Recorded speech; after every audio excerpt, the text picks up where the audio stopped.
नमस्ते मुलांनो, आज आपण एक नवीन कविता पाहणार आहोत. तर त्याच्या अगोदर मी काही तुम्हाला प्रश्न विचारतो, त्याचं मला उत्तर द्या. तुम्ही आता जे आयुष्य जगत आहोत, आपण जे जीवन जगत आहोत, या जीवनाबद्दल तुम्हाला काय माहिती आहे का रे बाळांनो? नाही ना. तर आपण जीवन जगत असतो तर तुमच्या काहीतरी अपेक्षा असतील, काहीतरी इच्छा असतील, हो ना? मग ते तुम्हाला वाटतं का आपल्या पूर्ण व्हाव्यात सगळ्या? वाटतं म्हणजे तुमच्या मनासारखं व्हावं असं वाटतं, नाही का? बरोबर आहे. तर असेच एक आपल्याला कवी आहेत रमण रणदिवे यांनी एक कविता लिहून दिलेली आहे. ती कविता आहे बहुमोल जीवन. बहुमोल म्हणजे किमती. जीवन म्हणजे आपलं आयुष्य जगणं. तर आपले आयुष्य हे जगणं हे बहुमोल आहे, हे किमती आहे. परंतु बाळांनो, या आयुष्यामध्ये आपल्याला अनेक संकटांचा सामना करावा लागतो. कधी सुख येतं, कधी दुःख येतं, हे की नाही? तर बहुमोल म्हणजे अनमोल, खूप किंमत असलेलं, अमूल्य असं जे असतं त्याला बहुमोल म्हणतात. तर बहुमोल जीवन हे कविता तुम्ही ऐकायची आहे, म्हणायची आहे आणि वाचायची पण आहे स्वतः. ठीक आहे? तर यातील पहिल्यांदा या कवितेचा मी तुम्हाला परिचय करून देतोय. कवितेचे कवी आहेत रमण रणदिवे. जन्म 1949. ते एक प्रसिद्ध कवी आहेत. ऋतुफुलांचा, चंद्रमेंदीच्या खुणा, संप्रदार, काहूर, समर्पण असे इत्यादी त्यांचे कविता संग्रह प्रसिद्ध आहेत. आणि ही जी कविता आहे ना, बहुमोल जीवन, ही काहूर या कविता संग्रहातून घेतलेली आहे. तर बहुमोल जीवन याबद्दल कवीला काय सांगायचं आहे? तर आपल्या आयुष्यामध्ये सुखदुःख येतात, निघून जातात. म्हणजे समजा तुम्हाला एखाद्या वेळेस दुःख झालं तर ते कायमस्वरूपी दुःख राहतं का? नाही. काही दिवसांनी ते दुःख निघून जातं. समजा काही लोकांच्या जीवनामध्ये खूप सुख आलेलं असतं, परंतु ते सुख कायमस्वरूपी राहतं का? नाही. काही दिवसांनी, पिढ्यांनी तेच सुख निघून जातं, त्या पिढीला पुन्हा ते दुःख येतं, नाही का? म्हणजे आपल्या मनासारखं सगळं काही घडत नसतं.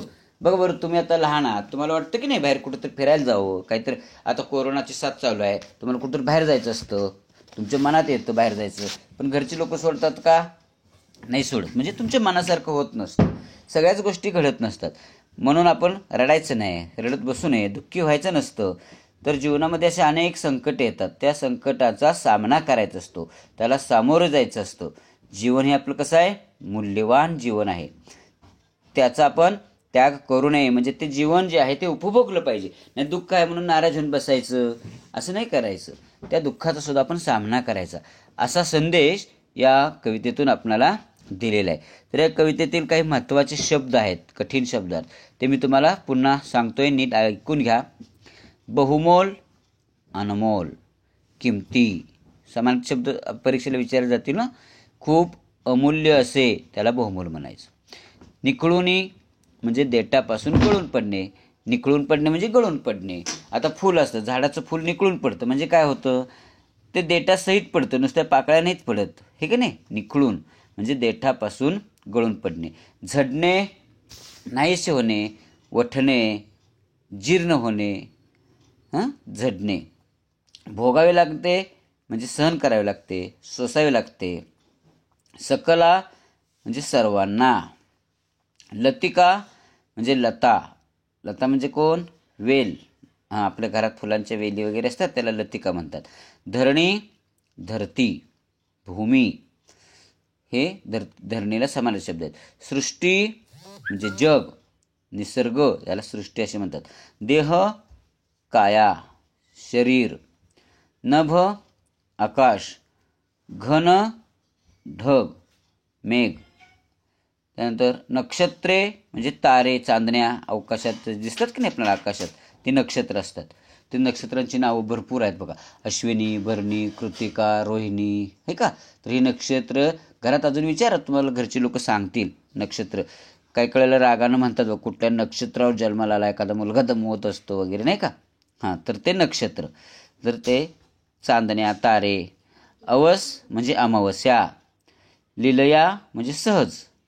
भिडावे, सामोरे जावे. आणि फिरवुनी म्हणजे पुन्हा.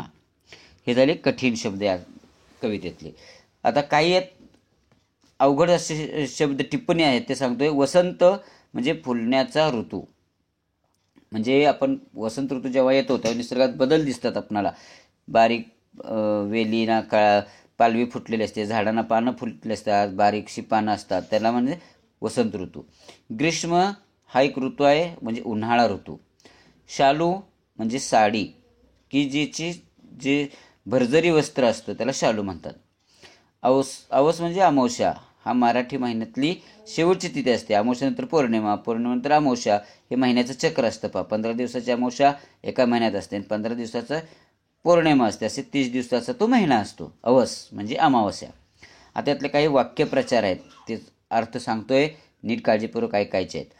मनासारखे घडणे म्हणजे हवे ते मिळणे. बघा, मनासारखे घडणे हा वाक्यप्रचार आहे. त्याचा अर्थ हवे तसे घडणे किंवा हवे ते मिळणे. वाक्यात प्रयोग कोण सांगेल? मला सहलीला जायचं होतं आणि बाबांनी माझ्या मनासारखे केले. म्हणजे जिकडे सहलीला जायचं होतं तिकडे घेऊन गेले, हवे ते मिळाले. वाट्याला येणे सहज मिळणे किंवा आपल्याला मिळणे. तर त्याचा वाक्यात प्रयोग काय कराल तुम्ही? वाट्याला येणे म्हणजे आपल्याला सहज मिळणे. मी खूप अभ्यास केला म्हणून परीक्षेतील यश माझ्या वाट्याला आले. बघा वाक्यप्रयोग. भोगावे लागणे, सहन करावे लागणे. जो मेहनत जास्त करणार नाही त्याला आयुष्यात दुःख भोगावे लागेल म्हणजे सहन करावे लागेल. दाटून येणे, दाट होणे. खूप दिवसांनी मुलीला पाहिल्यानंतर आईचा कंठ दाटून आला. बोटे मोडणे, तक्रार करणे किंवा दोष देणे. तर त्याचा अर्थ कसा? माझी काही तक्रार नसताना माझ्या मित्राने शिक्षकांना तक्रार सांगितली म्हणून मी बोटे मोडली, त्याच्यावरती दोष दिला त्याला. ठीक आहे, हे झाले वाक्यप्रचार. अशा वाक्यप्रचाराचे अर्थ तुम्ही स्वतः अजून लिहायचे आहेत. ठीक आहे, आता पहिल्यांदा बघा कविता कशी आहे. कवितेत पुस्तक उघडा, पान नंबर 70. आणि नसेल तर मी तुम्हाला व्हॉट्सअपवरती दिलेली आहे ती पहा, प्रिंट दिलेले. पहिल्यांदा कविता वाचतो, तुम्ही नीट ऐकायची आहे, नंतर ती म्हणायची आहे आणि तुम्ही स्वतः नंतर वाचायचे. पहिल्यांदा मी वाचतो त्याचा मग तुम्हाला अर्थ सांगतो. मनासारखे सारे काही जीवनात या घडते का? फुले निकळून पडती तरीही झाड सारखे झडते का? भोगावे लागतेच सकला जे येते ते वाट्याला, गुलाब बोटे मोडत नाही आसपासच्या काट्याला. काटे देते म्हणून लतिका मातीवरती चिडते का?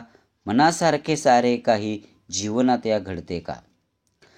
वसंत येतो निघून जातो, ग्रीष्म जाळतो धरणीला, पुन्हा नेसते हिरवा शालू, पुन्हा नवे पण सृष्टीला. देह जळाला म्हणून धरणी एकसारखी रडते का? मनासारखे सारे काही जीवनात या घडते का? रोज नभाचे रंग बदलती, घन दाटून येतात तरी, निराश अशा पुन्हा नव्याने नक्षत्रे नेतात घरी. अवसेला पाहून पौर्णिमा नभात रसूनी बसते का? मनासारखे सारे काही जीवनात या घडते का? सुखदुःखाची ऊन सावली येते जाते, राग नको संकटास लिलिया भिडावे, आयुष्याचा त्याग नको. बहुमोलाचे जीवन वेड्या कुणास फिरून मिळते का? मनासारखे सारे काही जीवनात या घडते का? तर आता आपण या प्रत्येक पंक्तीचा अर्थ, शब्दशः अर्थ पाहणार आहोत. बघा काय म्हटलेलं आहे. मनासारखे सारे काही जीवनात या घडते का? फुले निकळून पडती तरीही झाड सारखे रडते का? बघा, आपल्या आयुष्यात सर्व काही आपल्याला मनासारखं मिळत नाही. मग तुमची खूप इच्छा असते, ते सगळ्या गोष्टी पूर्ण होत नसतात. म्हणून आपण दुःखी नाही व्हायचं. एक उदाहरण दिलेलं आहे कवीनी, झाडावरची फुले गळून पडतात. तर ते झाड कधी झडलेलं आहे का, वटलेलं आहे का? झडणे म्हणजे मग अशा सांगितलं वटणे. एक फुल पडलं तर नंतर कालावधीनं अजून काही दिवसांनंतर फुल त्या झाडाला येतं का? पुन्हा त्या झाडाला फुल लागत नाही असं कधी होतं का? नाही होत. एक फुल जरी झडून पडलं तरी पुन्हा त्या झाडाला फुले लागतात. म्हणून कवीने म्हटले, फुले निकळून पडती तरीही झाड सारखे झडते का? नाही झडत. ते वटलेलं नसतं. ठीक आहे, आता पुढची कविता पहा.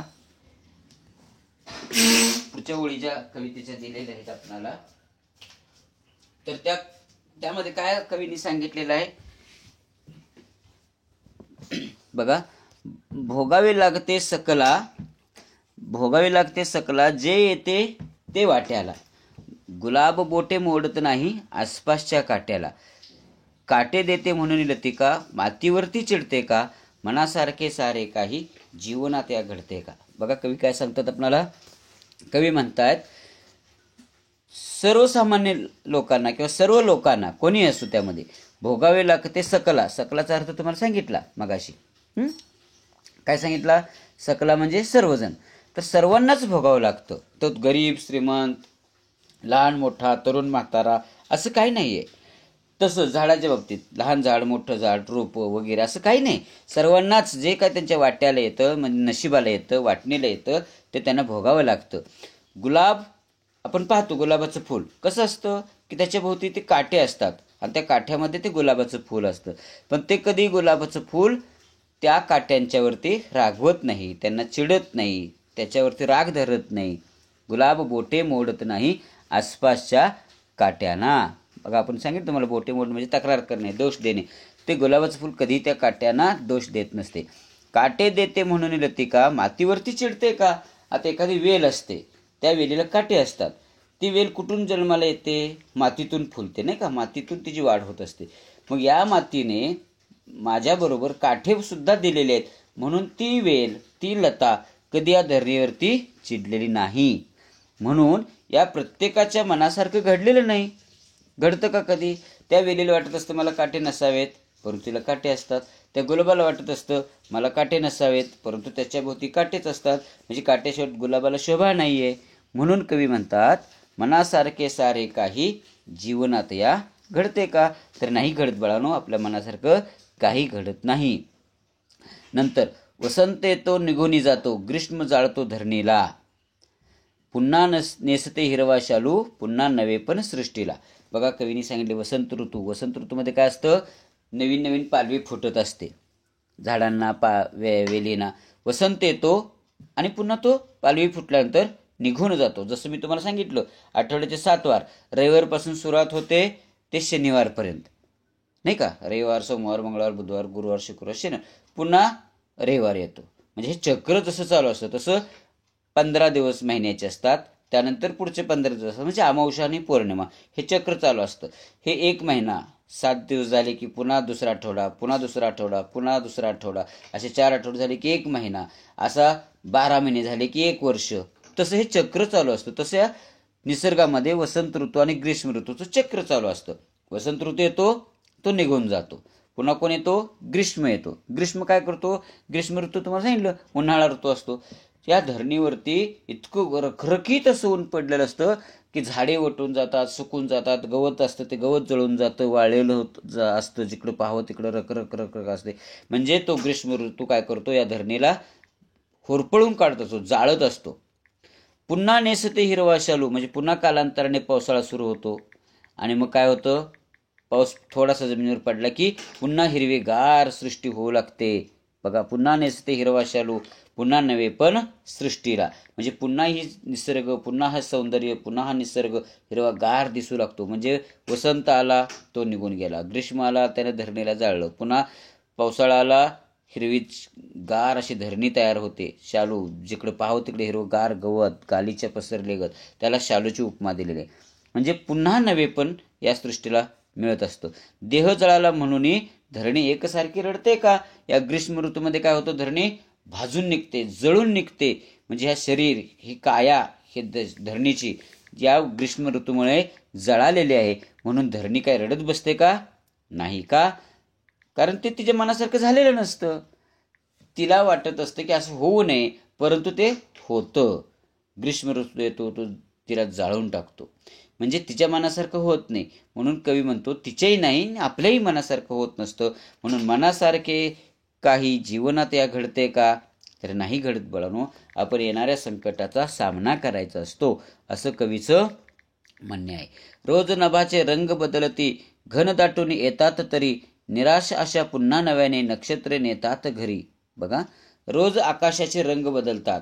आकाशामध्ये कधी कधी दाटून असे ढग येतात, निराशा येते आपल्यात, पुन्हा नवीन आशा निर्माण होते. आणि आपल्याला काय होतं, कवी सांगतात, रोज आकाशाचे रंग बदलतात तरी काळे ढग दाटून येतात, निराशेत बुडालेले तारे पुन्हा, नक्षत्र सांगितलं तुम्हाला आता, तारे पुन्हा नव्याने लखलखतात. म्हणजे अमावस्याला पूर्णपणे अंधार असतो.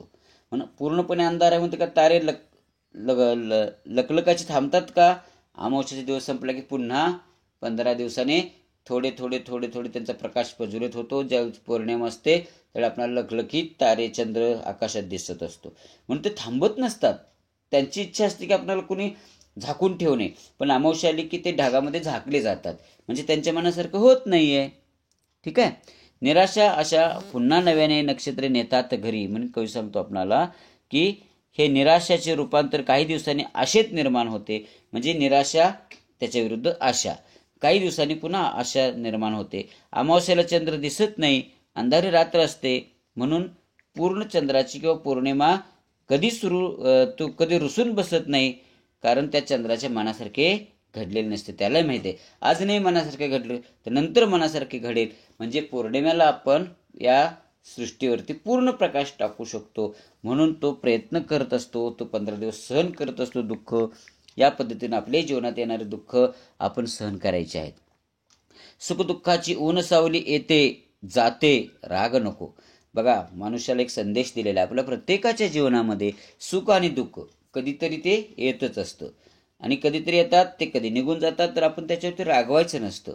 संकटास लिलिया भिडावे, आयुष्याचा त्याग नको.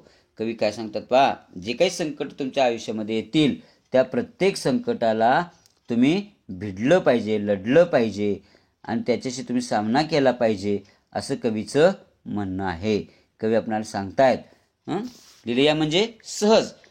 संकट सामना कसं करायचा आहे? सहज करायचा आहे. संकटास लिलिया भिडावे, आयुष्याचा त्याग नको.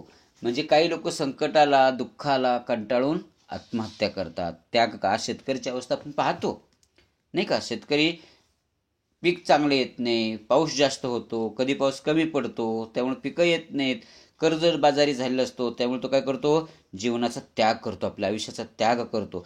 पण कवीने सांगितलेलं आहे असा आयुष्याचा त्याग करायचा नाही. येणाऱ्या संकट, काही मुलांना बघा परीक्षेत चांगले मार्क्स मिळत नाहीत, यश मिळत नाही, अपयश येतं म्हणून नाराज होतात. काही मुलांच्या तुम्ही पेपरला वगैरे टी व्हीला बातम्या ऐकता, 10वी 12वी मोठ्या परीक्षा, महत्त्वाच्या परीक्षा असतात, आणि त्या मुलांना परीक्षेत अपयश येतं, मग ते मुलं जीवनाचा त्याग करतात, अशा बातम्या आपण ऐकतो. पण बाळांनो, एकदा परीक्षेत अपयश आलं, मार्क्स कमी पडले म्हणून जीवन संपवायचं नसतं. कारण ते जीवन काय आहे? बहुमोल जीवन आहे. ते संपवायचं नाही, पुन्हा तुम्ही प्रयत्न करायचा, परत अभ्यास करायचा, यश मिळतं आपणाला. म्हणून कवी सांगतात, संकटास लिलिया भिडावे. हे जी काही संकट येतील त्या संकटाला तुम्ही सहजपणे संघर्ष केला पाहिजे, त्याच्याशी लढलं पाहिजे. आयुष्याचा त्याग नाही करायचा, आयुष्याचा त्याग नको. बहुमोलाचे जीवन वेड्या, कोणास फुरीने मिळते का? कवीने आपल्याला सांगितलेलं आहे हे जीवन कसं आहे? बहुमोल आहे. हे आपणाला पुन्हा मिळत नाही. मनुष्य जन्म हा एकदाच आहे. याच जीवनामध्ये तुम्ही चांगलं कृत्य करायचं आहे. जे काय असेल ते वाईट कृत्य असेल तुमच्या हातून झालेलं, त्याच्यावरती चिंतन करायचं, मनन करायचं, ते सुधारण्याचा प्रयत्न करायचा. कारण मानवी जन्म हा पुन्हा फिरून आपणाला मिळणार नाही. हे जीवन बहुमोल आहे. बहुमोलाचे जीवन वेड्या, कुणास फिरून मिळते का? मनासारखे सारे काही जीवनात या घडते का? तर मनासारखं या जीवनात काही घडत नाही, म्हणून आपण जीवन संपवू नका, असं कवीने सांगितलेलं आहे. आता यानंतर बाळांनो, पान नंबर 71 वरती दिलेले सर्व काही प्रश्न आहेत. अगदी प्रश्न 1, 2, 3, 4, त्यानंतर शब्दाशी खेळूया. आणि उपक्रम पहा काय दिलेला आहे. वसंत ऋतूत झाडांना पालवी फुटते, अशा वेळी झाडाचे निरीक्षण करा. कडुनिंबाच्या झाडाचे पाना फुलासहित चित्र काढा आणि त्याला रंगवा. हा उपक्रम दिला आहे. तुम्ही एक निबंध लिहायचा आहे. माझा आवडता प्रिय ऋतू, किंवा माझा आवडता ऋतू, किंवा माझा प्रिय ऋतू, यावरती तुम्ही एक निबंध लिहायचा. आणि पावसावरती आधारित किंवा निसर्गावरती आधारित जी काही कविता असतील त्या कवितेचा संग्रह करायचा. कमीत कमी 10 कवितांचा संग्रह, त्याला आपण प्रकल्प म्हणू. असे नेटवरनं तुम्ही ते मिळवायचे आहेत. आणि कविता पान नंबर 72 वरती दिलेले व्याकरण जे काय असेल, भाषा अभ्यास वगैरे तुम्हाला दिलेला आहे, तो सुद्धा तुम्ही तो सर्व सोडवून पूर्ण करायचा आहे. ठीक आहे. या ठिकाणी ही कविता संपलेली आहे. धन्यवाद.